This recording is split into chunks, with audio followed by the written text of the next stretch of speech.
Now we are going to study more about network layers. First we have the physical layer. The physical layer defines electrical and physical specifications for devices. In particular, it defines the relationship between a device and a transmission medium such as copper or fiber optical cable. Establishment and termination of a connection to a communication medium is also done through a physical layer. It also helps in the participation of the process whereby the communication resources are effectively shared among multiple users.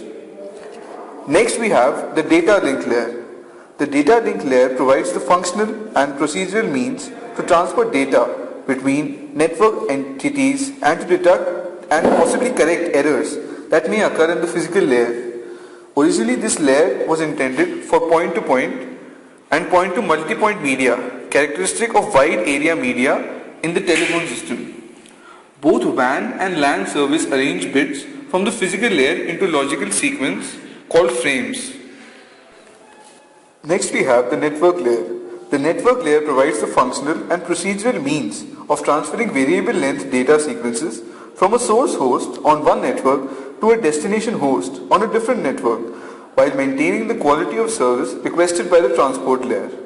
The network layer can be divided into three sub-layers. The sub-network access.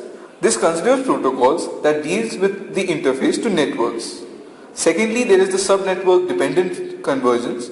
This is necessary to bring the level of a transit network up to the level of networks on either side. Lastly, there is the sub-network independent convergence. This handles transfers across multiple networks. Next we have the transport layer.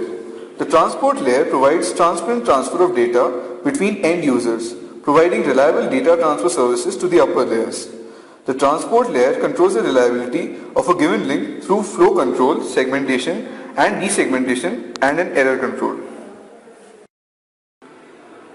An easy way to visualize the transport layer is to compare it with a post office, which deals with the dispatch and classification of mail and parcels sent.